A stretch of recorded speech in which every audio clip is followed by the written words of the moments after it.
10 साल की थी वो। अक्सर उसको कारों की सफाई करते देखती या कभी फूल बेचते। मेरे पास फूल लेकर आती तो मैं ज़रूर खरीदती थी, पर अक्सर लोग उसको झिड़क देते थे। पता नहीं मुझे यह क्यों अखरता था।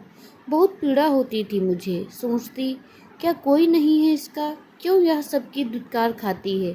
देखने में अच्छी लगती थी। अच्छे कपड़े पहना दो तो किसी शहजादी सी लगेगी।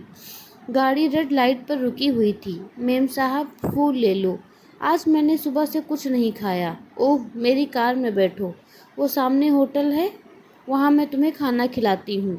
वो खुश हो गई। होटल में खाने का ऑर्डर दिया, फिर उससे बात करने लगी। क्या नाम है तुम्हारा? सब मुझे माया कहते हैं। अच्छा, क्या तुम्हारा कोई नहीं? थी ना माँ, पर मुझे यहाँ सड़क पर छोड़ कर चली गई। तब मैं बहुत छोटी थी। तुम्हें यह सब किसने बताया? काकी ने। वो सड़क पर भीख मांगती हैं। अच्छा, क्या तुम्हारी काकी ने कभी बताया? क्या उन्होंने तुम्हें छोड़ते देखा? हाँ, काकी ने बताया। बहुत तेज बारिश हो रही थी और काकी एक कोने में दुबकी हुई थी। तभी एक कार वहाँ आकर रुकी और फिर एक औरत कार से उतरी और बारिश में ही मुझे छोड़कर चली गई। तब काकी ने उसको बहुत आवाज़ भी लगाई, पर वो जल्दी से चली गई। ओह, क्या काकी ने तुम्हारी माँ की शक्ल देखी थी? हाँ, मैंने काकी से पूछा था एक बार। काकी, क्या आपने उसे देखा था? नहीं, उसने अपना मुंह बांध रखा था।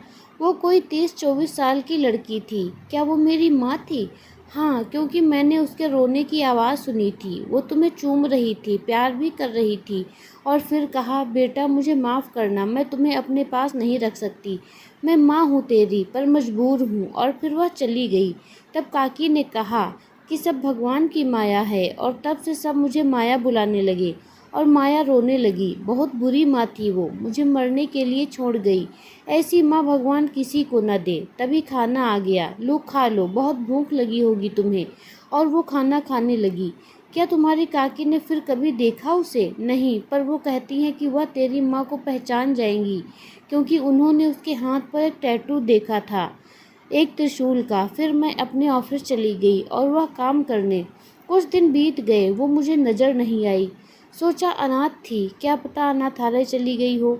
मैं उसकी माँ के बारे में अक्सर सोचती, कैसी निर्दयी माँ थी। क्या उसको जरा भी तरस नहीं आया? सड़क पर लावारिस की भांति, वो भी बारिश में। क्या पता किसी का पाप हो। यह लड़कियां भी ना प्यार के चक्कर में पड़कर सबसे पहले अपना सब कुछ दांव पर लगा जाती हैं, और फिर जब माँ बनने को होती हैं धोखा मिलता है, और या फिर तो बच्चे को गर्भ में ही गिरा देती हैं, या फिर देह हो जाती है तो बच्चे को जन्म देना पड़ता है, और फिर बदनामी का भय यह सब उनसे करा लेता है। क्यों क्यों स्कूल में शिक्षा नहीं दी जाती उनको? इसके बारे में जागरूक करना चाहिए। एक कुंवारी माँ और क्या सोचेगी। कितना गुस्सा आता था मुझे ऐसी माँओं पर।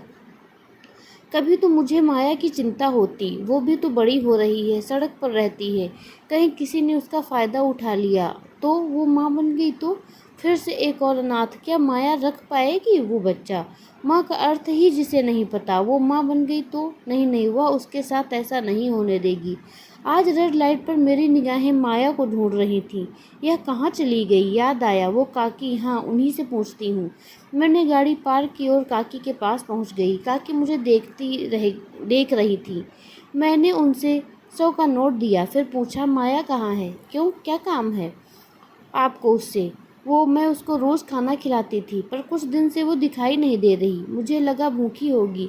मैं उसके लिए आज अपने हाथों से खाना बनाकर लाई थी, पर वो नज़र ही नहीं आई। अच्छा, तो आप हो?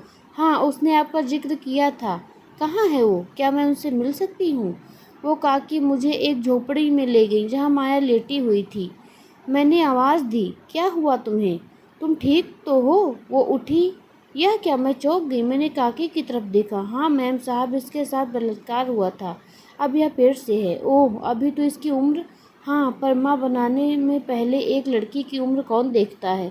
भूखे भेड़िए तो बस नोच जाते हैं। आखिर अनाथ की क्या इज्जत और अजमत का क्या मोल, जब इसकी माँ ने ही नहीं सोचा इसके बारे में। वो तो पैसे वाली थी, इस सड़क पर रहने वाली को। कहते कहते काकी रोने लगी। मुझे भी गुस्सा आ रहा था, पर मैं अकेली क्या कर सकती थी। पर फिर मैंने वो किया जो मैं कर सकती थी। उसको अपने घर ले गई। मेरी सास, मेरे पति, मेरे बच्चे सब ने इनकार किया, पर मैंने सबको समझाया, सबको राजी किया। पर माँ, बेटे ने कहा, लोग क्या कहेंगे। हाँ माँ, बेटी शालू बोली, यह यहाँ कैसे रहेगी, इसको अनाथ आश्रम में छोड़ आओ। नहीं बेटा, यह माँ बनने वाली है, इसकी देखभाल कौन करेगा। और फिर वहाँ भी लोग कोई दूध के धुले नहीं होते। पर माँ, आप भी ना ऐसी को कई, क्या हम सबको घर ले आएंगे। बेटा, मैं एक माँ हूँ और एक औरत भी, इसका दर्द हम औरतें नहीं समझेंगी तो कौन समझेगा। यह यहीं रहेगी। सब चुप तो हो गए पर गुस्सा थे। पर मैं खुश थी उसकी सहायता करके, उसको घर में पनाह देकर, क्योंकि मुझे वो रात याद आई। दीदी, आप इतनी रात को कहाँ जाती हैं? सौरभ से मिलने। पर दीदी, वो सौरभ अच्छा लड़का नहीं है।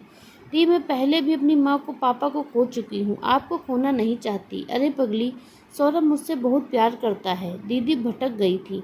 फिर एक दिन उन्होंने दिखाया, देख मैंने त्रिशूल का टैटू गुदवाया है, शिव जी मेरी मनोकामना जरूर पूरी करेंगे। फिर वही हुआ जिसका डर था। दीदी माँ बनने वाली थी और सौरभ ने शादी से इनकार कर दिया। दीदी घर छोड़कर चली गई और फिर कुछ समय बाद वो तो नहीं मिली पर उनकी लाश मिली। मेरी माँ समान दीदी ने मेरी लाइफ तो बना दी पर खुद की लाइफ बर्बाद कर ली। और फिर माया को देखा तो उसकी शक्ल दीदी से मिलती जुलती लगी। उसमें मुझे अपनी दीदी दिखाई देती। जब उसने मुझे अपने बारे में बताया तो मैं समझ गई कि यह दीदी की ही बेटी है। पर किसी को कुछ पता नहीं था। उसने एक बेटी को जन्म दिया। मुझे लगा मेरी दीदी लौट आई हूँ। माया मुझे अपनी माँ बोलती है और मैंने इस मेड रूप में उसे रखा। न जाने कितनी अनाथ बच्चियों के साथ यह सब होता होगा। माँ भी बन जाती होंगी पर क्या वो माँ की जिम्मेदारी निभा पाती हैं? अनाथ ही क्यों, कितनों के साथ बलात्कार के केस होते हैं, कितने प्यार में धोखा खाती हैं। अफसोस कि अच्छी पढ़ी लिखी लड़कियां भी अपनी इज्जत गंवा देती हैं और जब माँ बनती हैं तो बच्चों को झाड़ी में या फिर कहीं मंदिर में छोड़ आती हैं। माँ बनने का सौभाग्य मिला है, वरदान है। यह कुछ गलत करने से पहले सोचो, इसको पाप में बदल कर माँ का अपमान मत करो।